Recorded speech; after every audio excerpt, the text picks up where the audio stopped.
The Appalachian Mountains held their breath under a blanket of dawn mist, every ray of pink and gold painting, ancient oaks and maples like living watercolor. 16-year-old Emily Davis stood on her cabin's porch, tightening the laces of her battered hiking boots.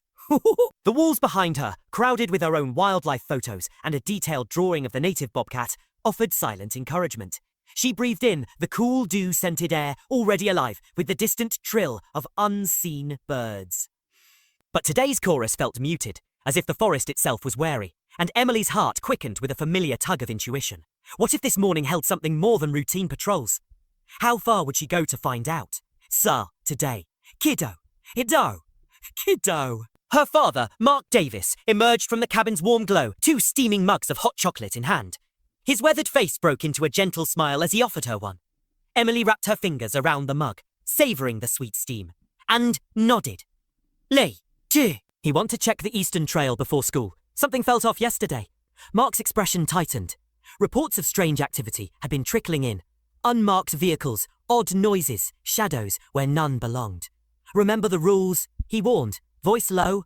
He warned. Voice low. Emily gave him a quick brush-off smile and a salute with her radio, promising to stay alert, keep her distance, and tin, familiar defiance, wear her junior ranger badge boldly on her chest. But she knew he'd worry until she was safely home, backpacked and ready, with first aid supplies, water bottles, trail mix, and her trusty camera. Emily stepped onto the Eastern Trail. The path wound between dense undergrowth and rocky ledges, places where deer drifted at dusk and owls hunted under starry skies. But this morning, the usual symphony of cardinals and chickadees stuttered and paused, as though frightened into silence. Every crunch of leaf litter under her boots echoed strangely. 20 minutes in, Emily froze, fresh tyre tracks pressed into the soft earth, too deep for any forest, service ATV, and in a zone where no motorised vehicle should tread. She knelt, snapped photographs, carefully noting direction and depth, and felt that familiar knot of worry tighten. Had she stumbled onto Poachers already? A faint whimper cut through the hush like a secret begging to be heard. It drifted from deeper in the woods, fragile as a heartbeat. Emily glanced at her watch. School sign, in an hour. But she pressed on, her boots tangling in thorny vines, every bramble tugging at her jacket as if urging her back. Still, she followed the cry until mountain laurel boughs hid her view, until a flash of camouflage caught her eye. Crouched behind a massive oak, a man stuffed something into a heavy canvas sack. The cub's mournful mew broke her heart. Tiny, wild, terrified. Instinct and training collided in her chest. Call for help, risk the cub vanishing. Admonishing.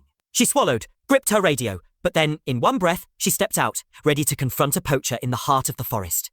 Excuse me. Her voice rang steady over the man's ragged breathing.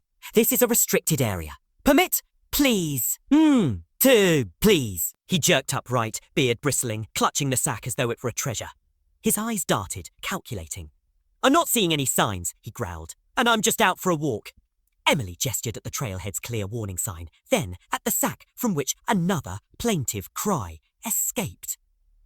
Every fibre of her being shouted to retreat, but she stood firm. I'm a junior ranger. Wildlife here is my responsibility. What you're doing is illegal. He stepped forward, menacing.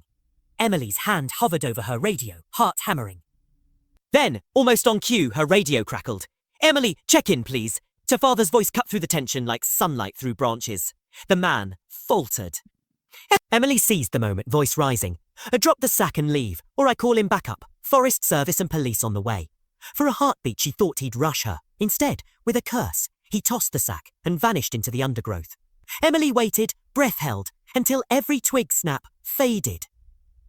Then, trembling, she knelt and unzipped the canvas world inside. A tiny bobcat cub lay curled in terror, its spotted fur matted, eyes huge with fear and hunger. Emily's breath caught. Could she save this fragile life? She fumbled for her radio. Dad, I need you at marker E7. I found an abandoned bobcat cub, possibly orphaned. Her voice was urgent but calm. Minutes later, her father's truck ground to a halt on a hidden skid road. He sprinted through ferns, eyes sharp as a hawk's. Good work, he said, assessing the cubs. Laboured breathing and sunken ribs. Laboured, sunken ribs. Where's the mother? Emily shook her head, tears stinging. The poacher, he must have known its den. Mark nodded, placing a steady hand on her shoulder. We can't leave it here. Let's bring it home. Together, they carried the cub into the cabin's mudroom, converting it into a quiet recovery chamber. The next hours zigzagged between dread and hope.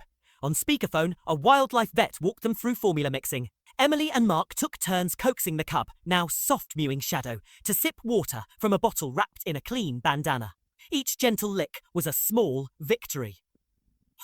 As dusk fell, Shadow's breathing eased, his weight no longer looming like a dying ember. Emily cleaned herself by starlight, heart swelling with cautious joy. They might just pull this through. Days became weeks.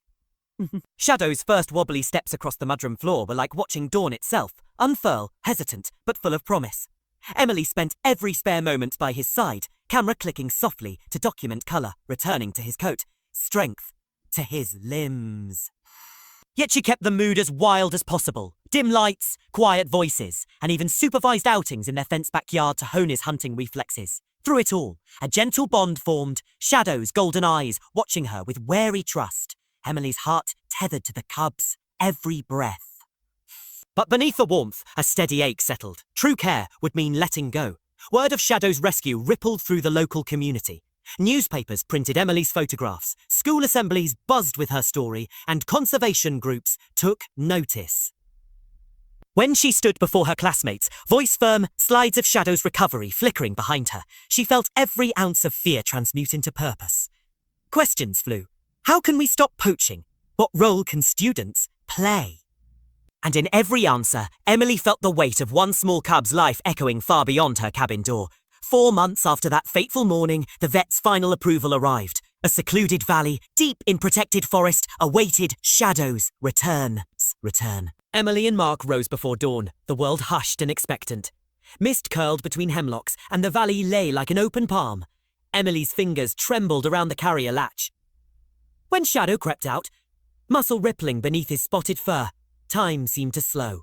He paused at the threshold, then glanced back, as if to say thank you. In that charged silence, Emily felt every shared moment rush through her. The late-night feedings, the first playful pounce, the quiet evenings when he nestled beside her as she studied.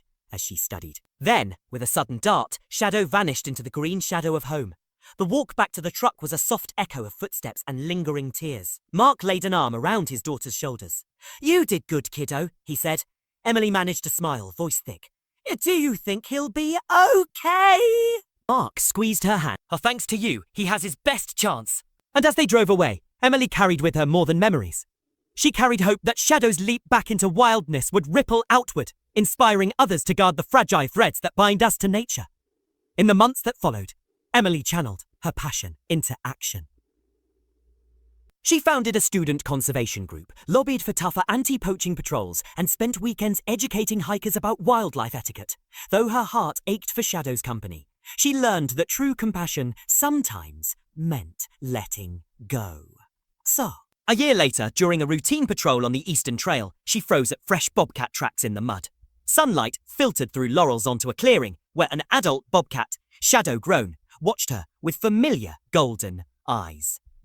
For a long, magical moment, rescuer and rescued simply regarded each other across the silent forest floor. Then, with a flick of his tail, almost a gentle wave, he slipped away, leaving a single perfect paw print in the soft earth. Emily lifted her camera, tears gleaming. This was the greatest gift, proof that setting free can forge the strongest bonds. That evening, as she pressed the new print into her wildlife journal, Emily reflected on everything Shadow had taught her. That the heart of conservation beats strongest when we give wild things room to roam. The tale of a girl and a bobcat cub had grown into a testament to compassion's power to change lives.